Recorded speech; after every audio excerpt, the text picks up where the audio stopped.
আসসালামু আলাইকুম viewers, Sabinus কিচেনে তোমাদের স্বাগত জানাই। আজ আমি তোমাদের কাছে নিয়ে চলে এসেছি ডিমের ঝালের রেসিপি। এইভাবে তোমরা একবার বানিয়ে দেখো, খুবই দারুণ হয় খেতে। আশা করছি তোমাদের খুবই ভালো লাগবে।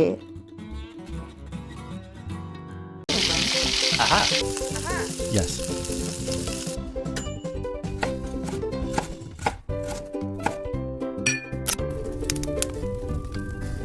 Wow! আমি এখানে 5 পিস ডিম সেদ্ধ করে নিয়েছি।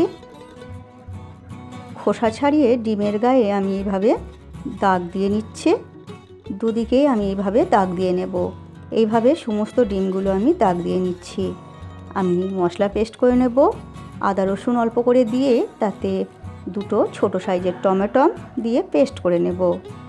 কড়াইতে সর্ষের তেল দিয়ে দিচ্ছি। ভালো করে গরম করে অল্প লবণ আর হলুদ অল্প করে দিয়ে আমি ডিমগুলো ভেজে নেব। এখানে আমি 4টে ডিম ভেজে নিচ্ছি। 5টা ডিমের মধ্যে একটা ডিম আমি ভাজবো না। যারা ডিম ভেজে খেতে ভালোবাসে তাদের জন্য ডিম ভেজে নেবে, আর যারা এমনি সেদ্ধ ডিমই রান্না করতে ভালোবাসে তারা এইভাবে রান্না করবে। এরপরে আমি তেজপাতা ও গোটা গরম মশলা দিয়ে পেঁয়াজ কুচি দিয়ে দিচ্ছি একটা বড় সাইজের।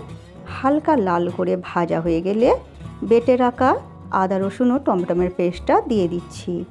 দিয়ে এবারে জায়গা ধুয়ে পানিটা দিয়ে দিলাম।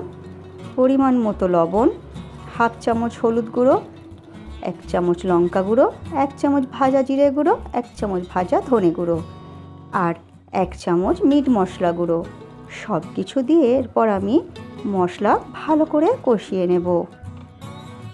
ভালো করে আমি কষাতে থাকব।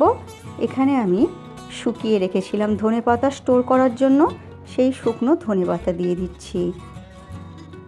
তোমরা এবারে আমি মশলা কষানো হয়ে গেলে ডিম দিয়ে দিচ্ছি, ভাজা ডিমগুলো। তার সঙ্গে আমি একটি সেদ্ধ করা ডিমও দিয়ে দিচ্ছি। দিয়ে এরপরে অল্প করে পানি দিয়ে দিচ্ছি। দিয়ে ভালো করে নেড়ে দিচ্ছি। দিয়ে এরপরে অল্প করে একটু চিনি দিয়ে দিচ্ছি স্বাদটা ব্যালেন্সের জন্য। এরপর আমি ডিমগুলো একটু সাইড করে দিয়ে একটা ডিম ভেঙে আমি দিয়ে দিচ্ছি এর মধ্যে।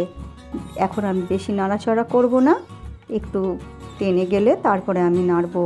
এখন ঢেকে দেব। দেখো সেদ্ধ হয়ে গেছে। এরপর একটু করে আমি নেড়ে দেব। এইভাবে নাড়াচাড়া করে নেব। নিয়ে এইভাবে তোমরা একবার ডিমকে এইভাবে একটা ভেঙে দিও, খেতে খুবই ভালো লাগবে। এরপর পরিবেশন করো ভাত রুটির সাথে।